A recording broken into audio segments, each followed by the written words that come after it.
Hello students, welcome back. My name is Garvit Khandilwal. I am working as a lecturer mechanical in Government Polytechnic College Dausa. आज हम ME 301 subject refrigeration and air conditioning के next जो topic है हमारा reverse Carnot cycle उसको discuss करेंगे। ये topic students exam point of view से बहुत इम्पॉर्टेंट है और आप इसको ध्यान से देखिएगा। इससे हर साल एक क्वेश्चन आता ही आता है। चलिए डिस्कस करते हैं। तो सबसे पहले मैं आपको बता दूं रिवर्स कार्नोट साइकिल। आपने थर्मोडायनेमिक्स में लास्ट ईयर पढ़ा होगा कार्नोट साइकिल क्या होता है। तो रिवर्स कार्नोट साइकिल में जो हमारे जो साइकिल की जो डायरेक्शन होती है, जिस तरीके से जो सारे प्रोसेस वर्क करते हैं वो एकदम उल्टी हो जाती है और हीट और वर्क का जो इंटरेक्शन है वो भी रिवर्स हो जाता है। मतलब कार्नोट साइकिल से हमें क्या मिलता है, वर्क मिलेगा जब साइकिल वर्क करेगी, लेकिन रिवर्स कार्नोट साइकिल में हम उसे वर्क देते हैं। और हीट भी जैसे कार्नोट साइकिल में हाई टेम्परेचर से लो टेम्परेचर पे जा रही है, तो यहाँ हम लो टेम्परेचर से हीट निकालते हैं और उसे हाई टेम्परेचर में भेजते हैं। तो इसका यूज़ कहाँ कहाँ होगा। ये जो रेफ्रिजरेटर है, ये जो रिवर्स कार्नोट साइकिल है वो रेफ्रिजरेटर और हीट पम्प में ऑपरेट होता है। तो, तो यदि रेफ्रिजरेटर में यूज़ हो रहा है तो हम इसे कार्नोट रेफ्रिजरेटर साइकिल भी बोल सकते हैं, और हीट पम्प में हो रहा है तो हम एक कार्नोट हीट पम्प साइकिल भी बोल सकते हैं। The reverse Carnot cycle is the most efficient refrigeration cycle operating between two specified temperature level। ये बहुत ही ज़्यादा एफिशिएंट होती है, सबसे आइडियल साइकिल हम इसे बोल सकते हैं, जो कि दो टेम्परेचर लेवल मतलब हाई टेम्परेचर और लो टेम्परेचर के बीच में वर्क करती है। और इससे हम हाईएस्ट थ्योरेटिकल COP निकालते हैं। मतलब जब आपको दो टेम्परेचर का सपोज़ आपको दो टेम्परेचर डिफरेंस दिया हुआ है, मतलब हाई टेम्परेचर की वैल्यू दी हुई है और लो टेम्परेचर की वैल्यू दी हुई है, तो आप उससे हाईएस्ट COP कितनी हो सकती है वो आप ज्ञात कर सकते हैं। नेक्स्ट जो है, अब आप देखेंगे वर्क कैसे करेगा। तो इसका डायग्राम आपको गिवन है, तो आप इसमें देखेंगे कि इस टाइप से एक रिवर्स कार्नोट साइकिल वर्क करेगा। इसमें चार इंपॉर्टेंट कंपोनेंट होंगे, जो होगा इवेपोरेटर, कंप्रेसर, कंडेंसर और टरबाइन। ठीक है, अब आप इसमें क्या करेंगे, जो अब दो इसमें आपके टेम्परेचर मीडियम है। जो लो टेम्परेचर है उसको आपने कोल्ड मीडियम बोला हुआ है, जिसका टेम्परेचर TL दिया हुआ है। और जो हाई टेम्परेचर वाला मीडियम है उसको वार्म बोला है, वार्म मतलब हाई, तो उसको आपने TH से डिफ़ाइन किया हुआ है। अब आप देखेंगे 1 to 2, तो 1 to 2 क्या दिखा रहा है, 1 to 2 में क्या है, इवेपोरेटर लगा है। इवेपोरेटर का क्या क्या काम होता है, वो क्या करता है, absorbs heat isothermally from a low temperature source at TL in the amount of QL। मतलब इवेपोरेटर क्या है, लो टेम्परेचर सोर्स से जो कि TL जिसका तापमान है उससे QL हीट निकालता है। ठीक है, और 2 से 3 क्या आपका प्रोसेस है, वो है रेफ्रिजरेंट कंप्रेस टू स्टेट 3। अब आपका यहाँ पे रेफ्रिजरेंट घूम रहा है, यहाँ से आपने QL हीट निकाली, उसके बाद रेफ्रिजरेंट को क्या करते हैं, कंप्रेस करते हैं P से 0.2 से 0.3। तो कंप्रेस करेंगे तो उसमें क्या क्या होगा, प्रेशर हो जाता है, वॉल्यूम हो जाता है, सब लोग हम डिस्कस करेंगे। तो अभी देख रहे हैं कि इवेपोरेटर ने QL हीट निकाली और 2 से 3 में हमने उसे कंप्रेस कर दिया रेफ्रिजरेंट को। अब 3 से 4 क्या हो रहा है, refrigerant reject heat to the high temperature at TH। अब जो रेफ्रिजरेंट घूम रहा है, यहाँ से उन्होंने हीट ली थी, यहाँ से कंप्रेस हो गया। अब रेफ्रिजरेंट क्या है, हाई मीडियम वाले जो सोर्स है उसको क्या है, हीट दे देता है। और कितनी हीट देता है, QH। नेक्स्ट है refrigerant changes from the saturated vapour state to saturated liquid state in the condenser.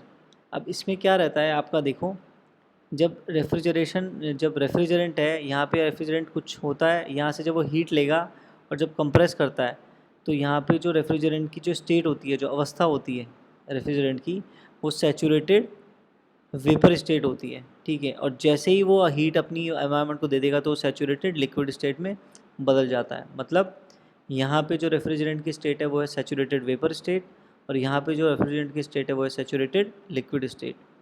अब 4 से 1 क्या होता है, जो 4 से 1 है, ये रेफ्रिजरेंट क्या करता है, एडियाबैटिकली क्या करता है, एक्सपैंड करता है। 4 से 1 जो होता है रेफ्रिजरेंट क्या करता है, एक्सपैंड करता है, जिससे कि रेफ्रिजरेंट के तापमान में क्या है, कमी आ जाती है। यहाँ पे हाई टेम्परेचर है तो जैसे एक्सपैंड करेगा तो तुरंत टेम्परेचर इसका गिर जाता है। और फिर अगेन ये जो भी आपका कोल्ड मीडियम है उससे क्यूएल लेगा, उसके बाद कंप्रेसर उसका वापस प्रेशर बढ़ा देगा, टेम्परेचर बढ़ा देगा। इसके बाद में ये अपना जो बढ़ा हुआ टेम्परेचर है, ये जो है, ये जो आपका है, इसमें क्या करता है, ये आपकी हीट को रिजेक्ट कर देता है और टेम्परेचर इसका वहीं पे रहता है कांस्टेंट। और फिर जो क्या करता है, 4 से 1 में टेम्परेचर इसका डाउन हो जाता है।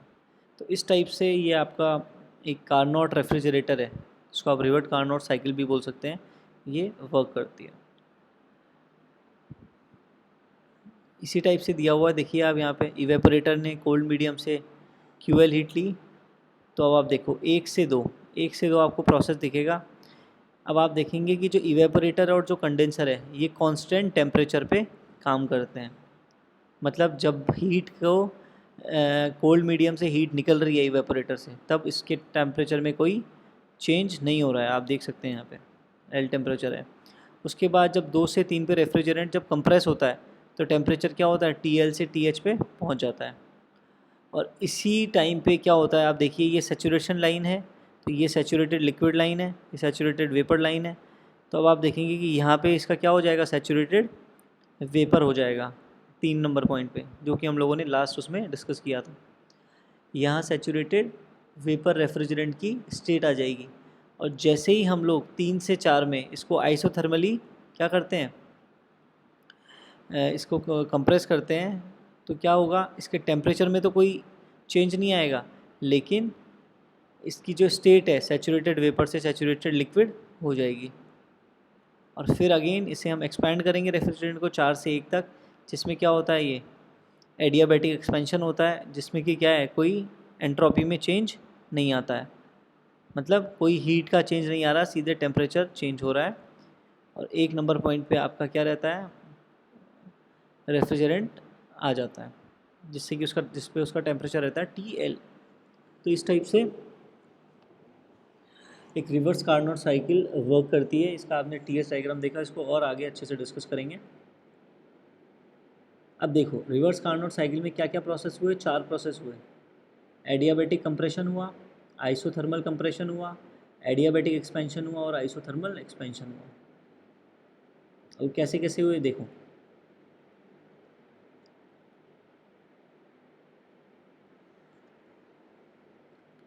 जो रिवर्स कार्नोट साइकिल है इसमें आप देखेंगे, यहाँ पे आप ये देखो, इसका प्रेशर और वॉल्यूम डायग्राम देखिए। नंबर 1 पे यहाँ पे आपका रेफ्रिजरेंट है। अब आपने 1 से 2 किया इसको एडियाबैटिक कंप्रेशन। अब आपने पढ़ा होगा थर्मोडायनेमिक्स में, एडियाबैटिक प्रोसेस क्या प्रोसेस होता है, जिसमें नेट जो ऊष्मा का स्थानांतरण है Q जो है वो क्या होता है, 0 होता है। तो मतलब यहाँ पे कोई हीट में चेंज नहीं आ रहा है, Q में चेंज नहीं आ रहा है। और यहाँ पे क्या आ रहा है, आपका जो रेफ्रिजरेंट है उसका क्या बढ़ रहा है, प्रेशर बढ़ रहा है, और वॉल्यूम थोड़ा सा क्या हो रहा है, घट रहा है। आप देखेंगे प्रेशर 1 नंबर से 2, मतलब इस पॉइंट पे प्रेशर कितना है, कुछ यहाँ होगा, और 2 नंबर पे प्रेशर कितना है, कुछ यहाँ होगा। तो 1 नंबर पे प्रेशर सीधी सी बात है कम है, तो 1 नंबर से 2 नंबर पे क्या हो रहा है, एडियाबैटिक कंप्रेशन में क्या रहता है, प्रेशर बढ़ता है। और साथ में आप इसका TS डायग्राम भी देखेंगे, इसका TS डायग्राम भी देखेंगे ना, तो आपको और क्लियर हो जाएगा। TS डायग्राम देखेंगे, TS डायग्राम है, TS मतलब टेम्परेचर, S मतलब एंट्रोपी।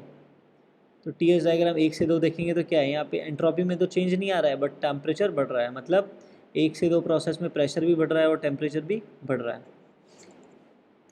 अब 2 से 3 प्रोसेस क्या है, आइसोथर्मल कंप्रेशन। आइसोथर्मल कंप्रेशन में क्या है, आइसोथर्मल का मतलब वो प्रोसेस जिसमें कि तापमान में कोई कमी या वृद्धि नहीं रहती, मतलब तापमान कांस्टेंट रहता है।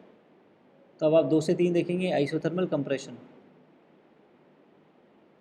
तो यहाँ पे क्या हो रहा है, देखो 2 से 3 में Q1 हीट निकल रही है, ठीक है, तो इसमें क्या हो रहा है, 2 से 3 फिर प्रेशर बढ़ रहा है, लेकिन तापमान क्या है, कांस्टेंट है। और कंप्रेस करेंगे किसी भी चीज़ को हम, तो उसमें क्या होता है, वॉल्यूम में सीधी सी बात है कमी होती है।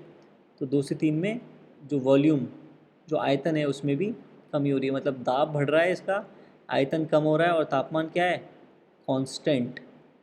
इसी टाइप से 3 से 4 जो प्रोसेस है वो है एडियाबैटिक एक्सपेंशन, जिसमें क्या हो रहा है, फिर से एडियाबैटिक आ गया, यहाँ पे कंप्रेशन था तो कंप्रेशन में थोड़ा सा वॉल्यूम कम होगा, यहाँ क्या एक्सपेंशन है, किसी भी चीज़ को आप एक्सपैंड करते हो मतलब बढ़ाते हो तो उसके आयतन में वृद्धि हो जाएगी। तो 3 से 4 में क्या हो रहा है, वॉल्यूम बढ़ रहा है, प्रेशर कम हो रहा है और टेम्परेचर क्या है, वो भी कम हो रहा है। आप देखेंगे 3 से 4 में टेम्परेचर में कमी आ रही है। और जो क्यू है, क्यू मतलब हीट, और क्यू को आप लिखते हैं टी डेल्टा एस। अब जब टी में कमी आ रही है और डेल्टा एस क्या होगा, ज़ीरो, तभी तो क्यू बराबर ज़ीरो होगा। इसीलिए यहाँ पे एस का जो नेट चेंज है मतलब S3 और S4 में क्या है, ज़ीरो आता है, मतलब S3 और S4 क्या है, इक्वल है। तो जो नेट जो एंट्रोपी में चेंज आया वो क्या है, चेंज ही नहीं आया। आप देखेंगे कि यहाँ पे सपोज 3 नंबर पे 10 किलो जूल पर केजी इसकी एंट्रोपी थी और 4 पे भी 10 किलो जूल पर केजी है, क्योंकि यहाँ पे वैल्यू क्या है, सेम है, तो नेट चेंज कितना है, ज़ीरो आया। तो इसको हम क्या बोलेंगे, एडियाबैटिक एक्सपेंशन प्रोसेस। नेक्स्ट जो प्रोसेस है वो है आइसोथर्मल एक्सपेंशन। आइसोथर्मल एक्सपेंशन जो है वो आइसोथर्मल कंप्रेशन का एग्जैक्ट ऑपोजिट है, बट ये क्या होता है, लो टेम्परेचर पे होगा। तो आइसोथर्मल एक्सपेंशन में क्या होगा, 4:1 में। आइसोथर्मल मतलब टेम्परेचर कांस्टेंट रहेगा, तापमान में कोई कमी वृद्धि नहीं होगी, नियमित रहेगा, कांस्टेंट रहेगा, ठीक है। तो 4:1 टेम्परेचर क्या है, कांस्टेंट है, और 4:1 में क्या हो रहा है, एक्सपैंड कर रहे हैं तो वॉल्यूम बढ़ रहा है। अब देखो, अब ये आपका जो 2-3 और 4:1 है, इसी के अंदर क्या रहता है, इवेपोरेटर और कंडेंसर लगा रहता है। मतलब जब रेफ्रिजरेंट, यहाँ पे आपका इवेपोरेटर लगा रहता है, जब रेफ्रिजरेंट यहाँ से घूम रहा होगा तो इवेपोरेटर क्या करेगा, जो भी स्पेस है कोल्ड स्पेस, वहाँ से हीट ले लेगा सिस्टम में, और जब हीट लेके रेफ्रिजरेंट यहाँ आएगा तो यहाँ पे रेफ्रिजरेंट के प्रेशर और टेम्परेचर में वृद्धि हो जाएगी और वॉल्यूम कम हो जाएगा। अब 2 से 3 क्या होगा, रेफ्रिजरेंट, अब इसका टेम्परेचर बढ़ गया तो अब ये क्या करेगा, इसका टेम्परेचर तो कांस्टेंट रहता है, बट ये जो हीट होती है जो Q2 ली है उसमें से कुछ हीट Q1 दे देता है, ये बाहर निकाल देगा, हाई हाई जो टेम्परेचर है ऊपर उसको। और इसी टाइप से यहाँ पे जो 3 नंबर है से 4 नंबर, इसमें फिर से क्या होगी, टेम्परेचर में कमी हो जाती है। साथ ही आप देखेंगे यहाँ पर रेफ्रिजरेंट क्या है,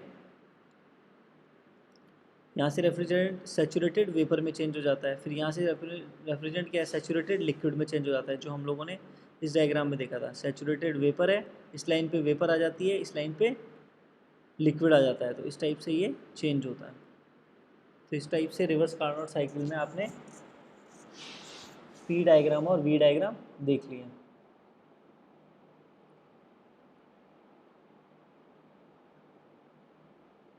अब आप देखेंगे, देखो ये जो डायग्राम है ये किस तरीके से चल रहा है, काउंटर क्लॉकवाइज, मतलब घड़ी की दिशा के विपरीत। ऐसे आप देखेंगे, घड़ी घड़ी हमेशा ऐसे चलेगी क्लॉकवाइज, 1 2 3 4 5 6, लेकिन ये चल रहा है इस टाइप से, इस टाइप से चल रहा है। मतलब जो रिवर्स कार्नोट साइकिल है वो उनका जो डायरेक्शन की वर्किंग क्या होता है, काउंटर क्लॉकवाइज डायरेक्शन, और जो कार्नोट साइकिल है उसका क्लॉकवाइज डायरेक्शन। क्योंकि जिससे हम वर्क लेते हैं उसको हम क्लॉकवाइज दिखाते हैं, और जिस साइकिल में हम वर्क देंगे, क्योंकि इस साइकिल को चलाने के लिए हमें कुछ वर्क देना पड़ रहा है ताकि नीचे के तापमान से हीट एब्जॉर्ब हो जाए और ऊपर के तापमान पे पहुंच जाए, तो इसलिए हम इसे रिवर्स कार्नोट साइकिल बोलते हैं। अब मेन जो आपका क्या आता है, इस टाइप के आपके न्यूमेरिकल क्वेश्चंस आते हैं जिसमें आपको क्या निकालना होता है, COP निकालना होता है। COP मतलब कोफिशिएंट ऑफ परफॉर्मेंस। तो COP क्या होता है, COP आपने पढ़ा है कि refrigeration effect divided by W net, आपने उसको दिया कितना वर्क। तो मैंने आपको रेफ्रिजरेटर के केस में बताया हमारा जो रिक्वायर्ड एरिया क्या होता है, कल आपको बताया भी था, ये क्या होता है, हीट क्या होती है, ये होती है। तो यहाँ पे क्या आएगा, QL divided by W net. आप देखेंगे W नेट, और W नेट क्या होता है, W नेट होता है Q higher minus Q lower. इसको आप Q1 Q2 भी बोल सकते हो। तो ऐसे आपको क्या आएगा, आप देखो यहाँ पे ये क्या है, रेफ्रिजरेशन इफेक्ट कितना आएगा, Q2, और W नेट क्या आएगा, सिंस Q1 ज़्यादा है Q2 से तो Q1 माइनस Q2, तो Q2 divided by Q1 minus Q2। अब Q को आप लिख सकते हो T डेल्टा S, तो यहाँ पे यही लिखा है। अब Q2 क्या है, Q2 मतलब इस पर आपको फॉर्मूला लगाना है, मतलब T2 इंटू डी एस, और Q1 मतलब T1 into D S minus T2 into D S, तो डी एस आपने बाहर निकाल लिया, तो क्या बच गया, T2 ds divided by T1 minus T2 into D S, और डी एस आपका कट जाएगा तो क्या बच गया लास्ट में, T2 divided by T1 minus T2। यही आप देखेंगे यहाँ पे भी फॉर्मूला यही लिखा है। COP बराबर heat absorb divided by work supplied. Heat absorb कितनी करी थी, Q2 करी थी, और Q2 को क्या लिख सकते हो आप, T2, और DS मतलब देखो, DS मतलब ये होता है Q2, और DS मतलब कहाँ से कहाँ आपने वर्क किया, ये इन दोनों की एंट्रोपी में चेंज, मतलब 1 माइनस 4, और यहाँ पे क्या आ जाएगा 2 माइनस 3, क्या आप देखोगे यहाँ पे। लेकिन जब आपको पता चलेगा 2 और 3 बराबर है और 1 और 4 बराबर है, 1 और 2 बराबर है और 3 और 4 बराबर है, तो ये सारे कैंसिल आउट हो जाते हैं और लास्ट में क्या बचता है, T1 minus T2 divided by T1 minus T2। इस टाइप से एक रेफ्रिजरेटर की COP को हम कैलकुलेट करते हैं। अब देखो आपको क्या याद रखना है, ये जो रिवर्स कार्नोट साइकिल हम पढ़ रहे हैं ये हकीकत में थ्योरेटिकल साइकिल है। ये हम रियल लाइफ में ऐसा कुछ कर नहीं सकते कि हम बिना टेम्परेचर को बढ़ाए या घटाए ऊष्मा निकाल दें, और जब ऊष्मा निकल रही हो तो टेम्परेचर घटे या बढ़े नहीं, क्योंकि प्रैक्टिकल में ये सब पॉसिबल नहीं है। तो इसीलिए लिखा है practically the reverse Carnot cycle can not be use for refrigeration purpose, क्योंकि एडियाबैटिक प्रोसेस जो होता है ना वो बहुत ज़्यादा हाई स्पीड मांगता है। जब बहुत ज़्यादा हाई स्पीड होगा तभी जो नेट क्यू है वो ज़ीरो रहेगा, और आइसोथर्मल प्रोसेस बोलता है कि बहुत बहुत धीरे ऑपरेशन होना चाहिए, तभी वो उसमें तापमान में कोई चेंज नहीं होगा, जो कि प्रैक्टिकली हम लोग जो करते हैं उसमें उस चीज़ को पॉसिबल नहीं है। इसीलिए ये हम थ्योरेटिकली यूज़ लेते हैं।